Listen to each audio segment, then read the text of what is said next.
After that, they were guided through the stone corridors of the cathedral and led into the main hall. As Alric stepped inside, his eyes were immediately drawn to the far end of the room, where a massive statue of white marble stood at the center. Would be more fitting to call it the statue of a giantess. The figure was so enormous that from where their group stood, they could only see her feet, great pale pillars of marble.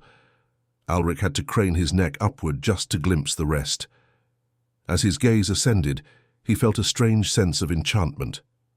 The figure was immense, with heavy maternal proportions, and only loosely draped in stone-carved folds. Her breasts were so vast and full, they gave the impression of being able to nurture the entire world. Yet when his eyes finally reached her face, there was no hint of vulgarity, only serenity. Her eyes were closed, and her hair flowed in delicate, intricate strands over her body, covering it only partially, but with an intentional grace. And yet, the image, so vast, so bare, stirred not lust but warmth in his heart, a deep, aching warmth like looking upon a mother he had never known, or perhaps the mother of all. The statue radiated compassion, standing there silently, seeming more alive than many who breathed. He hurriedly lowered his gaze as if ashamed, not daring to take another look. His eyes remained fixed on the colossal feet of the goddess. The white-robed man who had introduced himself as Juandres placed a hand over his heart and bowed deeply to the statue, murmuring a quiet prayer before turning back to face them. Though they did not understand the words, the others instinctively followed his gesture, bowing to the statue and offering silent thanks.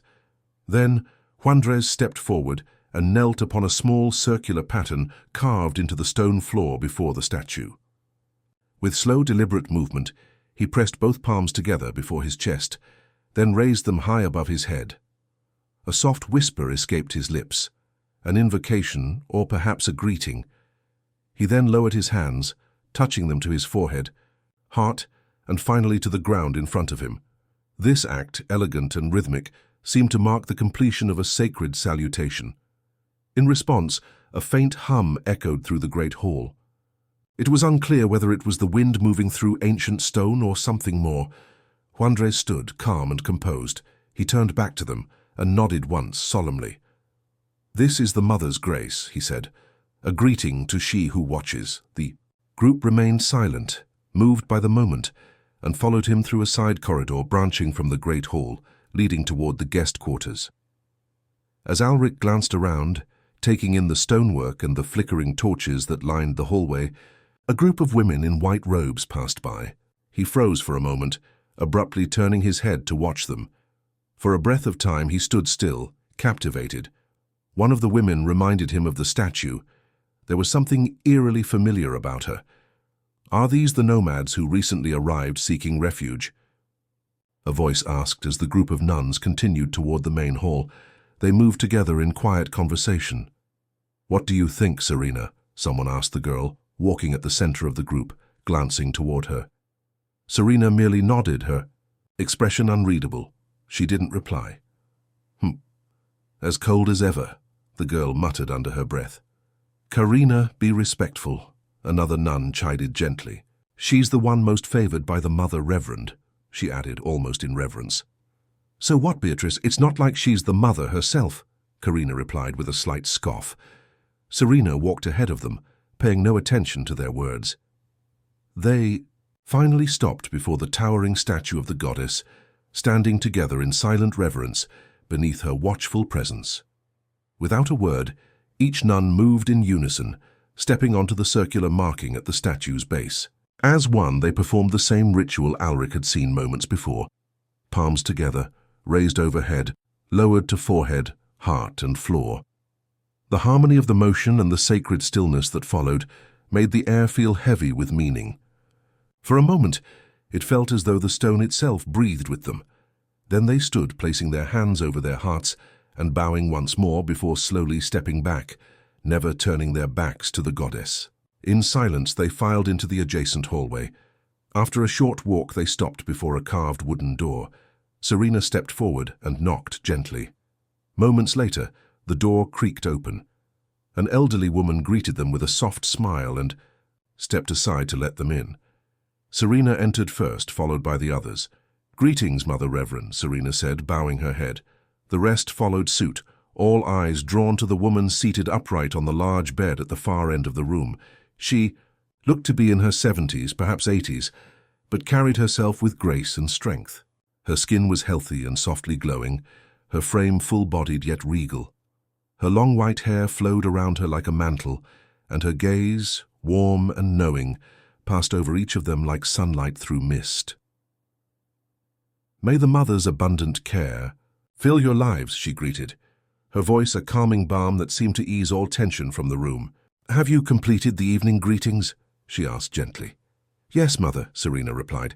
"Good," she nodded with a quiet smile. "Did you see our new guests?" "We have not met them yet, Mother," Serena answered, "but we did pass by them earlier." Karina added quickly. The Mother Reverend smiled, her eyes twinkling as she asked them a few more questions. Mundane things, spoken with genuine interest. Then, after a pause, she sighed softly. "I am tired now," she said, signaling that the visit had come to an end. The nuns all bowed deeply, murmuring farewells. As they turned to leave, her voice called out again, "Serena, stay with me." The others left quietly. Serena turned and closed the door behind them. Then she faced the woman again. "How are you, my child?" the Mother Reverend asked, her voice gentler now, her expression softening with affection. "I am well, Mother," Serena replied in her usual calm tone. The woman beckoned with a graceful hand, and Serena stepped forward and sat beside her on the edge of the bed. "My time is near," the Mother Reverend said, reaching for her hand. Serena turned to look at her. "Don't say such things, Mother. You are the goddess's most blessed," she replied. "I know, my child, I know." The Mother Reverend smiled faintly. "But I have served her for nearly 200 years. She has granted me long life, good health, a gift beyond measure." Her gaze drifted toward the window, where blue moonlight filtered through sheer curtains and bathed the room in soft silver. "Now it is time for me to rest in her embrace," she whispered, more to herself than to Serena. Serena stared at her quietly. She had known this woman her entire life. From the moment she had been brought here as an orphan, the Mother Reverend had been a constant, unchanging, radiant, timeless. Even after all these years, she looked the same. Serena hadn't believed in gods once. But watching this woman live, watching her radiate warmth and power across generations, had been enough to plant faith in her heart. Something divine must have blessed her. And yet, now even with such words spoken, Serena felt nothing. She always had been that way.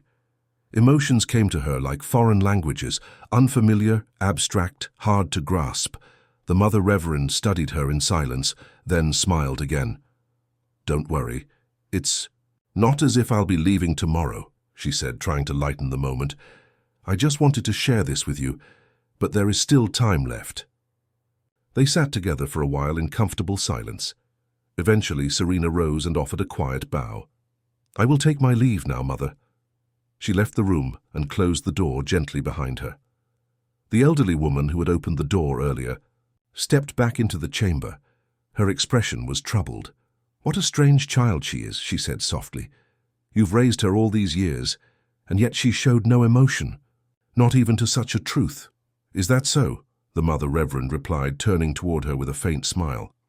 "But that is why she is the perfect candidate," she added, her voice tinged with a flicker of hope. "A god must not be ruled by emotion. It clouds judgment." She looked toward the window again, moonlight glimmering in her eyes. "I could never be like her. She was born for this role," she whispered, almost to herself. "I feel tired," she said, lying down and pulling the soft blanket over her. The silver-blue light washed over her features as her eyes drifted closed, and silence returned to the room, still and sacred.